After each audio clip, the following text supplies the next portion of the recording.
How do you save the energy in your body and not get overpowered by people around you? Well, that's a really good question, isn't it? It's about focus, and it's about being in vibrational cahoots with your inner being who is so focused and so powerful. It's about calibrating to that, and then everything else is inconsequential. But you saw us earlier. We demonstrated a process to get there. Jerry used to tell the story. He grew up in Arkansas, and there were what he called chinkapin logs that they put on the fire that spit sparks, and often would get on clothing. And if you weren't paying attention, it'd burn a hole fast. They were big sparks. And so he learned that if he flicked it off instantly, nothing would happen to his sweater. But if he didn't notice it, it would burn a hole fast. So when you find yourself feeling negative emotion, there's a thought associated with it that if you can just, before it gains momentum, because the law of attraction is increasing it as it's actively on your mind, as you flick it off. Now let's take this, we've talked about this quite a bit. Many of you have heard us say this many times, but let's really bring this home. This thought that we want you to flick off is an active belief that the law of attraction is going to cause to get bigger if you don't do something different. It is a belief or an opinion. It is an attitude. It is an expectation. It's something with a strong enough attraction power that if you don't do something different, it's going to grow. So first you have to start with the premise that if it feels bad, I don't want it to grow. If it feels bad, I don't want it to get bigger. If it feels bad, it's something different than what I'm asking for and something different than my inner being is focused upon. So if it feels bad, I want to get away from it. I want to flick it off. But the thing is, getting away from it, most people don't get away from it because they may flick it off, they may take action, but they still are defending not wanting it, explaining why they don't want it. We had some of that just a little bit ago, explaining why they don't want it. So you got to do something different. You got to stop the opinion, stop the belief right now in its tracks. Stop it by intending what you want. How do you create that space? By intending what you want. Try it. Try it. Try it on any subject. There's no subject that we can't demonstrate that instantaneously. Give us any subject. I don't have enough money. I like having nice things. I can't afford that. It's a temporary situation. Someday I will. Okay. I totally agree with that. And I understand now conceptually. Relax just a little bit. Okay. We're going to say something to you that we really want you to hear. Okay. We didn't mean to do it, but we've put you in a defensive stance. So you're trying to explain to us why you're right and why this is hard, while we're explaining to you that it isn't hard and you can do it. Okay. How do I create space between? You don't need any space. You can do it instantaneously. You can say that or that. Pick one. You don't need space. You just need a decision. And the decision has to be based on how I'm feeling, not what I think is the truth of it. In other words, what's happening to you is, and you and a whole lot of other people, you want to be right. You want to be right. You've been explaining this for a long time. So you want to be right. You want to defend your position because you worked hard to get it. But the question that we're asking you is, the position that you've worked hard to get, do you like it or do you want something different? And if you want something different, state that intention. That's it, and it's simple, it's easy. Let's play it. So I want to feel happy, my body doesn't feel that. How do you create the space and an awareness that you are able to choose But hear what you said. You've got to carve out the space. You've got to decide, I want to feel better, but my body doesn't feel that. You didn't let there be a space. Mm-hmm. I want to feel better, but my body doesn't feel better. You didn't let there be a space, but I want to feel better because feel better feels good, and sometimes I do. You have to create the space by lingering in the direction of where you want to go and not being so quick to jump back to what is in a defensive stance. We know these are just words and you got to show it to yourself, but it's the difference between my opinion that I'm right and my desire for change. It's the difference between my opinion that I'm right and my desire for change. I weigh 50 pounds more than I want to weigh. You have to make the space. Feeling light on my feet would feel good. I feel more vitality when I'm lighter. I know many people who have been 50 pounds more than they wanted to be that now are right where they want to be. You create the space by finding a easy existing match and letting law of attraction go to work, because we appreciate this conversation so much. Law of attraction is going to work on the active thought. So you got to pick the active thought that you want law of attraction to go to work on. You got to pick the thought that you want law of attraction to go to work on. That's how you create the space. You pick the thought that you want the law of attraction to go to work on. I feel healthy, I feel sick. I am sick, I can be healthy. In other words, you have to pick the thought. And law of attraction will create the space. 68 seconds is how long it takes to create the new space. 68 seconds. Can I ask another question? Yes. Fear of the other world. I lost my parents, my sister, lots of people in my family. And sometimes I do one foot there and one foot here. I have 3 kids. That's because you're proceeding with a flawed premise. You think they're lost. Yes, I know there is only life and life and in another dimension. Blah, blah, blah. I have this painful thought and I know this, but blah, blah, blah, blah. I have this painful thought and I know there's that, but blah, blah, blah, blah, blah. So what thought are you keeping active? And it feels awful, doesn't it? Feels like grief. It feels like lonely. It feels like abandonment. It feels like... Yes. How do I make it easy for my children? Why do you think it isn't? Because you're beating the drum of your pain so much that they can't help but feel your pain. Well, stop beating your drum. Treat them like their inner being treats them. Their inner being does not focus on anything that feels bad. And in fact, that's why they or you feel bad.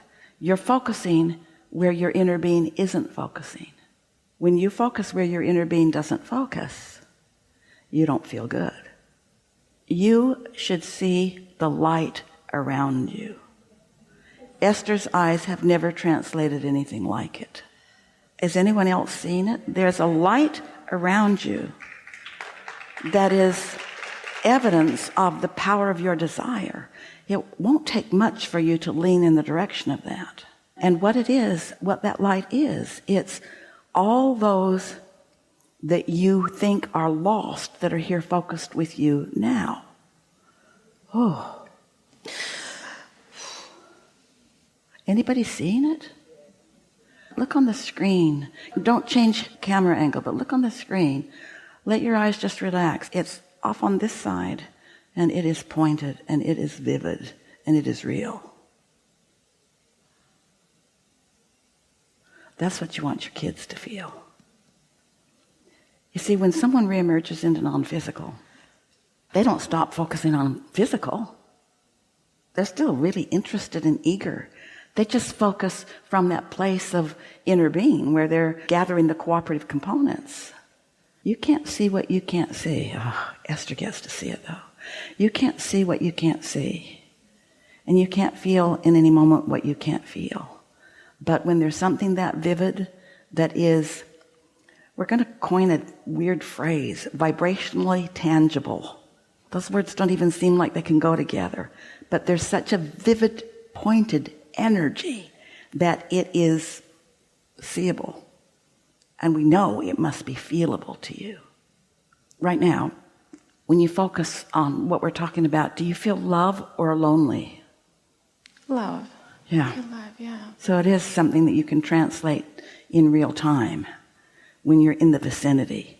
When you have, what were your words? When you have made the space. What was that phrase? Create space. When you've created the space. Well, together you created the space for a really strong connection. It's getting bigger. Is anyone noticing it? If anyone can see energy. I feel it a lot, though. I feel the energy immensely, even with around people. Yeah. And maybe that is, sometimes I have one leg here and one leg in the other dimension because I feel it quite a lot. A lot of people do that. When you have a really, really strong desire that you're not letting flow, you can really feel it. When you let it flow, you feel elation and love. And when you don't let it flow, it's just awkward and uncomfortable and worse. And the more you're asking for it, the more potential to feel it there is. But if you're not feeling it, now, it was about 6 inches around you, and now it's about 3 feet around you. It's expanding and expanding. What Esther is visually seeing was she doesn't see stuff. Esther's auditory. For her to see this, it's big. So knowing that it's there, anything you want to talk about that? Anything you want to ask? Am I protected all the time? You don't need protection, but in the sense that you mean it, yes. Okay.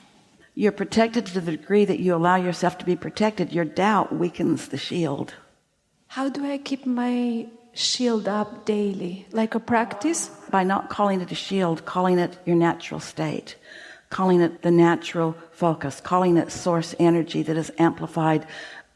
Are you suggesting that I don't need a shield even if I walk around the people? Is that what you're suggesting, that your energy is enough that you don't have to think about a bubble or anything? Yeah. Okay. Yeah. Because there's no protection, there's no assertion, there's no pushing against. There's just allowing. There's not a source of evil. There's only a source of love, which you're letting in or not. And when people don't let it in, then they think something has asserted itself into their experience. But that has never happened. They just haven't let it in. So it's only love and love alone, and the other way is only to find it. Say it again. So it's the way you're describing it. It is love and love alone, and when you're not there, it's that you're out. It's love and it's appreciation and it's eagerness and it's fun and it's interest or pinched off degrees of that. The better you feel, the more of that source energy translates into all kinds of. Every time life causes you to want something, then there's a focus of energy, just like the one that's focused at you right now, that point. The energy that is happening with you looks like an arrow pointing. And it's what non-physical does. It's like an arrow pointing. When you ask for something, it points an arrow toward it. And you just have to get in the flow of that. And you can tell when you've stepped a little aside from it. You can tell when you're resisting a little bit because you don't feel good. So phrases like soothing is solving. Soothing is allowing. In other words, talk yourself into alignment. Calibrate to your inner being. And these processes that we've been offering here today demonstrate how to do that. You're so close to that pivot, to that change. You always are. And our favorite phrase ever happened today and came out of you when you said, what were the words? Create space. How do I create that space? How do I create that space? Because we constantly identify with our mind. So how do you create the space between the mind and the energy? That is the bottom line. You understand that it's not a space as in physical reality. It's a frequency. It's a frequency. Not involving the thought and the mental pattern. You never turn your radio on, old-fashioned radio. You never turn your radio on and then try to create the space for a different song. You just change the frequency and there it is. It's not about a space. It's about tuning to a frequency. So when you think of wanted, you create the space for the law of attraction to give you evidence of that. When you think of unwanted, you create the space for the law of attraction to bring you evidence of that. It's a frequency. And your emotions are your frequency indicator. I really appreciate this talk because probably most of us do that we try to analyze things only by the thought alone. And that is not the only dimension. Only by the thought alone. Yeah. We really liked your phrase. Most people do. Trying to analyze things only by manifestation alone. So they're taking score of what has already happened rather than focusing upon the energy that is creating the expansion. So when we use words like pre-paving, that's creating the space. When you use words like getting out ahead of it, that's creating the space. Now it's 10 feet around you. You're feeling complete? I do, but I feel so good right now that I don't want to leave. I'm joking. I'm joking. Thank you so much. I really appreciate you. Yeah. Yes, I appreciate it. Yeah. Well, that was something. Your bubble's following you. It gets easier and easier to understand this, doesn't it? But it is a shift in perspective for sure.